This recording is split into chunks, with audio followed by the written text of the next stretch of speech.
Have you ever sensed the cold wind against your fur as you roam alone, untethered by any pack? In a world spun by an evil spider's web of control, deception, and dependence, you stand as the lone wolf, silent, watchful, and fiercely free. While manipulative forces weave intricate traps, your instincts guide you beyond their entangling threads. These 10 chapters reveal why you remain untouchable, while others become victims. As always, we will go surface-level traits to deep philosophical dive. So let's just begin the journey. Chapter 1. The Impenetrable. Ever had someone try to twist your guilt or shame into a weapon against you? This is the dark art emotional manipulators master. They probe for wounds, fear of abandonment, thirst for approval, hidden insecurities, and pour salt into them. Their power lives in the storm they create inside you. The dizzying confusion of gaslighting, the crushing weight of guilt tripping, the corrosive drip of shame. They need your emotional turbulence to steer your actions. The Sigma stands in the eye of this storm. He is the fortress they cannot breach.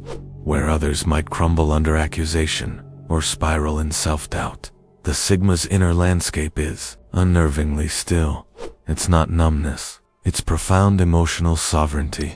When the manipulator unleashes their venom, you're so selfish for leaving, or no one else will ever understand you like I do. They expect flinching, pleading, or rage. What they meet is a wall of calm rationality. Imagine hurling a sledgehammer at a mountain. The hammer shatters, the mountain remains. That's the Sigma's response. He observes the emotional barrage with detached clarity, seeing the strings attached to every guilt-laden word. That sounds like your issue, not mine. Or simply remain silent, his unflinching gaze dissecting their tactic. He doesn't internalize their poison. His self-worth isn't mortgaged to their opinion. His peace isn't hostage to their drama. This emotional resilience isn't coldness. It's the result of radical self-honesty and boundaries forged in stoic fire. He understands emotions are internal weather, felt intensely, but not confused with the bedrock of his being.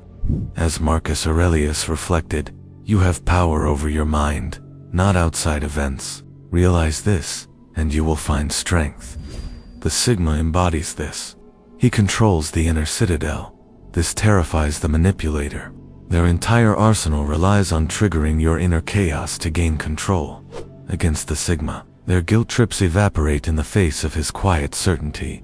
Their gaslighting falters against his unshakable perception of reality.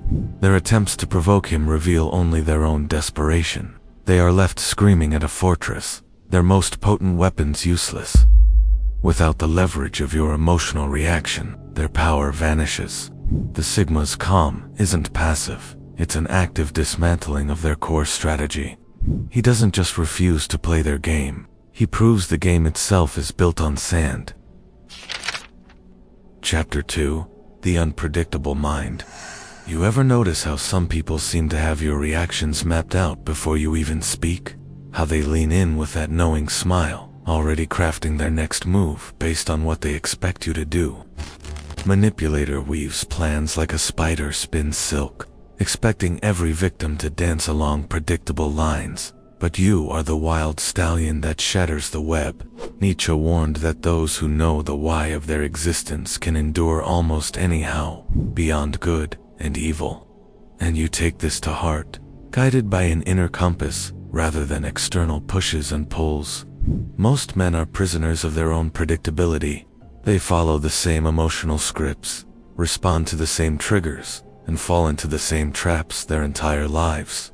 But you operate from a different blueprint entirely. The manipulator's greatest weapon isn't charm or intelligence, it's pattern recognition. They study human behavior like a chess master studies opening moves, cataloging responses, filing away emotional triggers, building psychological profiles. They know that most people will react defensively when accused, desperately when threatened, and compliantly when guilt-tripped. But here's where their strategy crumbles against your nature. You don't follow the script. When they expect anger, you respond with silence. When they anticipate desperation, you simply walk away. When they prepare for justification, you offer none. Marcus Aurelius understood this principle deeply. He wrote about the power of controlling one's responses rather than being controlled by external circumstances. Your unpredictability isn't chaos, it's conscious choice. You've learned that the moment someone can predict your emotional responses, they own you. A master manipulator approaches you with a carefully crafted story designed to trigger your sympathy and open your wallet. Most people follow the expected sequence: listen, feel guilty, comply. You ask them unexpected questions, challenge inconsistencies, or simply say no without explanation. Your refusal to play their game doesn't just frustrate them, it terrifies them. Because an unpredictable mind is an unconquerable mind. Chapter 3: The Unbreakable Code. Epictetus taught that true freedom lies in aligning actions with one's convictions. Do you ever feel like you're the only one who refuses to compromise on certain principles, even when everyone else bends theirs for convenience or profit? This terrifies them.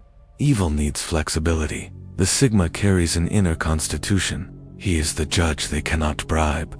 Your moral code isn't a suggestion, it's your constitution. While others negotiate with their conscience, you've already decided who you are and what you stand for.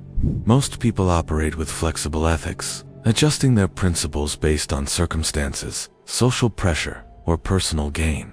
They'll lie if it's convenient, cheat if they won't get caught, and betray if the price is right. This moral flexibility makes them perfect targets for corruption. The manipulator's strategy is simple: find someone's moral weak spots and exploit them. They know that most people's principles are negotiable under the right conditions.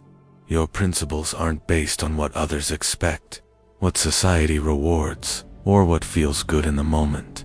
They're based on what you've determined to be fundamentally right, regardless of consequences. Lawrence Kohlberg's research on moral development, which finds that those at the post-conventional stage act from self-chosen ethical principles rather than external rules. This creates a fascinating psychological phenomenon. When someone realizes they cannot corrupt you, cannot bribe you, cannot make you compromise your core values, they experience a type of cognitive dissonance. They begin to question their own moral flexibility, and that discomfort often turns into hostility toward you. The ancient Stoics understood this dynamic. Cato the Younger was so unwavering in his principles that he became a threat to the Roman political system simply by refusing to participate in its corruption. His integrity wasn't aggressive, but it was absolute, and that absoluteness exposed everyone else's moral compromises. You carry this same quality. Your refusal to bend doesn't make you rigid, it makes you reliable. People know exactly where you stand because you've already decided where you stand. Chapter 4: The Emotional Fortress. Have you ever wondered why certain people seem immune to the emotional games that leave others completely destroyed? Why guilt trips bounce off them like arrows off steel armor? Your emotions are not your enemies, but they're not your masters either. You've learned the difference between feeling and being controlled by those feelings. Most people wear their emotional vulnerabilities like open wounds, and predators can smell that weakness from miles away. They'll probe until they find your pressure points, your guilt triggers, your shame buttons. Then they'll press them repeatedly until you surrender to their will. The emotional manipulator operates like a skilled locksmith, testing different keys until they find the one that opens your defenses. They'll use your love against you, weaponize your compassion, and turn your empathy into chains that bind you to their agenda. But you've built something they cannot breach, an inner citadel where your core self remains untouchable. When someone tries to guilt you into compliance, you examine their request through the lens of logic, not emotion. When they attempt to shame you into submission, you measure their words against your principles, not your insecurities. Epictetus, who understood the psychology of emotional resilience better than most, taught that we suffer more in imagination than reality. You've learned that most emotional manipulation relies on imagined consequences, hypothetical disasters, and manufactured urgencies. While others panic at these phantom threats, you remain anchored in what is actually true. This doesn't make you cold or unfeeling. You still experience the full spectrum of human emotion, but you've learned to separate feeling from reacting, emotion from action. You feel the guilt they're trying to inject, but you don't let it dictate your choices. Your emotional fortress isn't built from walls, it's built from wisdom. Chapter 5. The Art of Walking Away. Ever felt chained to a toxic person or situation because walking away seemed too costly? This is the trap manipulators build.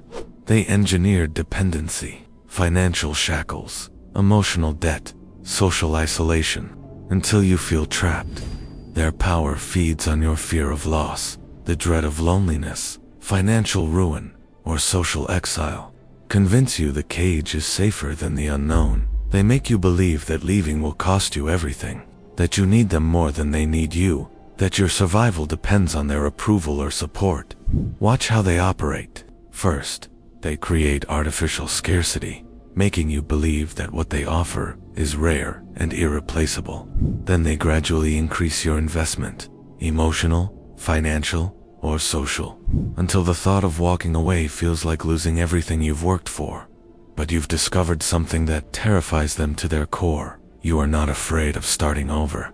You understand that clinging to something toxic out of fear is not strength, it's spiritual death. You'd rather rebuild from nothing than compromise your peace for security. The ancient Stoics called this concept preferred indifference. Marcus Aurelius knew that external circumstances, wealth, relationships, even reputation, are not truly essential for human flourishing. What matters is your character, your principles, your inner freedom.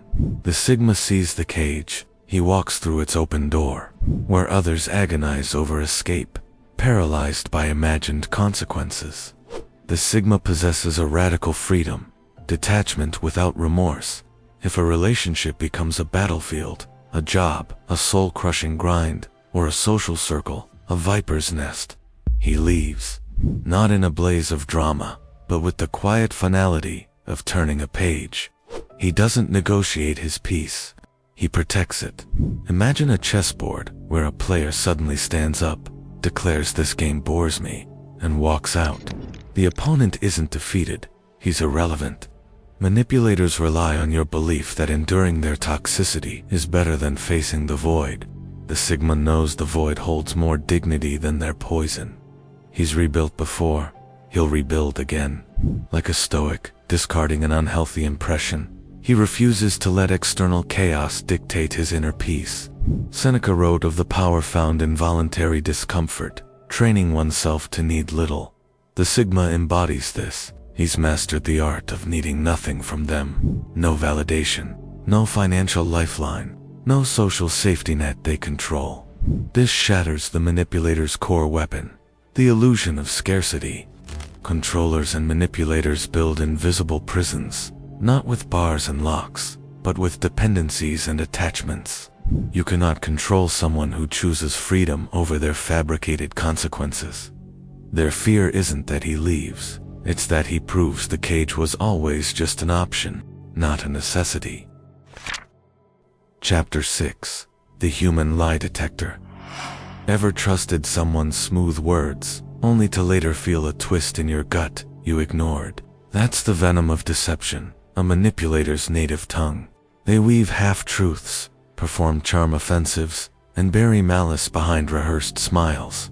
Their power lives in the shadows of what's unsaid, relying on your distraction, your hope, your willingness to believe. The Sigma doesn't listen with his ears, he sees with his bones.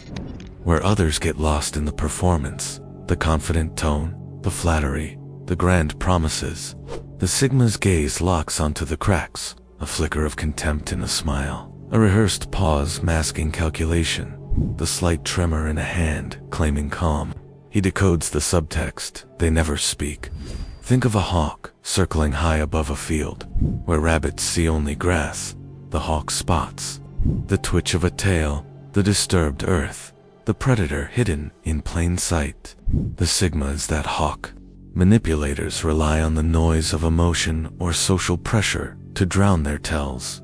But the Sigma filters the noise. His focus is forensic. This isn't paranoia, it's hypervigilance honed by self-reliance. He learned to read the terrain of human intent. As Seneca observed, a liar's punishment is not being believed, but that he cannot believe anyone else. Chapter 7. The Terminator. Ever walked out of a deal feeling like you'd been skinned alive? That's the gutted sensation manipulators create in negotiations. They deploy pressure tactics, false urgency, and manufactured scarcity to cloud judgment. But the Sigma enters these arenas with a predator's stillness. He doesn't win negotiations. He dismantles them, where others panic when a salesman urges, "This offer expires today. Take it or leave it." The Sigma leans back. His silence isn't hesitation. It's a scalpel. He lets the pressure cooker of their tactics explode in their own face. The used car dealer sweats as minutes crawl past the deadline. The corporate bully shifts when his threats meet vacant eyes. The emotional blackmailer's tears dry up under his detached gaze. He weaponizes their own impatience. They expect fear, compliance, or rage. He gives them void, the anatomy of his power. He reads the script before they speak. Every manipulator follows a playbook: flattery to disarm, time pressure to rush, false concessions to create obligation. The Sigma recognizes these patterns like a composer spotting off-key notes. When the salesman gushes, "For you, my friend, special price," the Sigma notes the dilated pupils of deceit. He doesn't hear an offer. He decodes a strategy. He controls the tempo. They demand instant answers. He demands silence. "I'll think on it," he states, walking toward the door while their final offer crumbles behind him. By refusing to dance to their manufactured urgency, he exposes their desperation. Time isn't their weapon, it's his ally. He exploits their need to win. Manipulators crave the high of domination. The Sigma denies them the drug. He'll fold a deal coldly, not in defeat, but because their terms insult his integrity. As Epictetus wrote, "No man is free who must conquer to feel whole." The Sigma walks away whole without a signature. Chapter 8. The Unshakable Discipline of Desire. Have you ever watched a man trade his self-respect for a moment of heat? This is where manipulators strike hardest, especially those wielding seduction. They weaponize lust, loneliness, or the ache for validation, dangling intimacy like a poisoned reward. Their power thrives in the fog of unmet hunger, where reason drowns in biology. The Sigma stands in that fog, untouched. He is the flame that needs no fuel but its own fire. Where others chase the drug of attraction, sacrificing boundaries, wealth, or dignity for a taste of connection, the Sigma sees desire with glacial clarity. He feels its pull, but never lets it steer his ship. A seducer's whisper, a lover's tear, a predator's calculated vulnerability. These are tactics he dissects, not storms. This terrifies the evil because lust cannot blind him. They expect hunger. They meet calculus. Emotional blackmail crumbles against his resolve. "If you loved me, you'd give me everything, ... He knows love isn't measured in loss. They cannot manufacture dependency, because where others wither without affection, the Sigma transforms solitude into steel. Loneliness becomes a classroom. Longing fuels creation. The Stoics knew this truth. Freedom isn't won by feeding desire, but by mastering it. Epictetus wrote of severing the chains of craving. The Sigma doesn't suppress desire. He owns it. Sex is biology, not validation. Companionship is choice, not salvation. Touch is sensation, not identity. He walks past temptation like a monk past a feast, not numb, but fiercely in command of his hunger. Marcus Aurelius spoke of turning away from what threatens your sovereignty. The Sigma turns not in fear, but in absolute allegiance to his worth. Here is a brutal truth. In business schools, we were taught that if you want a shit ton of money and doesn't care where it comes from, target virgin teenagers who are desperate to make money and get laid. Target the middle-aged perverted men whose minds are blocked. Or target the older, rich, lonely guys who are ready to spend millions just to have talk with someone. His calm isn't indifference. It's the annihilation of her entire strategy. The Sigma terrifies not by resisting temptation, but by revealing it as trivial. In his presence, the manipulator's allure becomes cheap theater. Her power was always borrowed from his need, and he needs nothing. Desire cannot be weaponized against a man who owns his hunger. Chapter 9. You build knowledge while others consume noise. Ever notice how some people flinch when silence hangs too heavy? That's the Sigma's domain. While others drown in noise and distraction, he watches, not with suspicion, but with the cold precision of a scalpel dissecting truth. Manipulators thrive in the fog of half-truths and staged performances, relying on their prey's blindness. But the Sigma stands motionless in that fog, his gaze stripping facades bare. He doesn't hunt for secrets. He lets them unravel through micro-tremors in a voice, pupils dilating too fast, or a smile that strains the cheeks, but never the eyes. Where manipulators trust shadows, the Sigma turns light against them. Manipulators thrive in environments of ignorance and misinformation. They count on people being too lazy to verify claims, too busy to dig deeper, or too trusting to question official narratives. They present partial truths as complete pictures, use selective statistics to support predetermined conclusions, and exploit cognitive biases to make their lies seem logical. But you've developed what intelligence analysts call information literacy, the ability to systematically gather, evaluate, and synthesize data from multiple sources. You don't just consume information, you interrogate it. You ask who benefits from this narrative, what evidence supports this claim, and what contradictory information might exist. The Stoics called this hypervigilance the ultimate defense. Seneca knew, he who sees through all imposture is never its victim.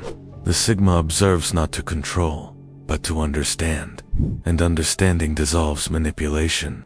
He listens 10 times more than he speaks, hearing the fear beneath their bluster. He maps patterns like a strategist, studying terrain. Where others assume charm, he sees calculation. Psychologists confirm this. Master observers detect deception in microseconds by spotting contradictions between words and body language. Ekman, 1974. The Sigma's silence isn't passive. It's a vacuum sucking the power from their theatrics. Psychologist Daniel Kahneman's research on cognitive biases shows how easily human judgment can be distorted by how information is presented. Most people fall victim to confirmation bias, availability heuristic, and anchoring effects without even realizing it. But you've learned to think like a detective rather than a consumer. You seek primary sources instead of accepting summaries. This makes you incredibly difficult to deceive, because you don't make decisions based on incomplete information. You gather your own data, form your own conclusions, and trust your own analysis over others' interpretations. Your knowledge isn't just facts, it's armor against deception. You aggressively ask for the full story before making decision, if holding back. Chapter 10. The Untouchable Spirit. You realize that everything we've discussed leads to this final truth. You have become something that evil cannot touch. Not because you're perfect, but because you're complete. The ultimate protection against manipulation isn't any single trait. It's the integration of all these qualities into an unshakable core identity that remains constant regardless of external circumstances. Most people are fragmented beings, strong in some areas, but vulnerable in others.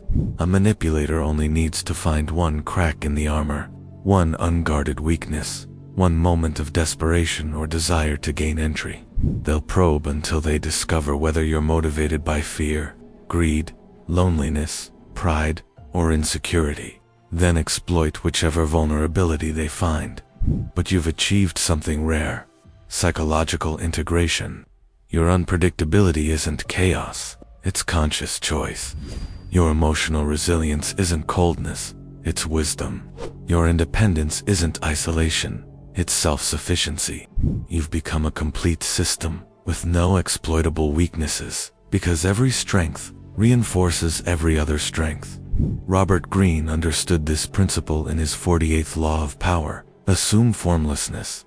You have mastered this concept perfectly. You are shapeless like water, adapting to any container while maintaining your essential nature. Manipulators cannot grasp what they cannot define, cannot predict what refuses to be categorized, cannot control what flows beyond their understanding. This creates what psychologists call psychological coherence, a state where your thoughts, emotions, values, and actions all align with your core identity.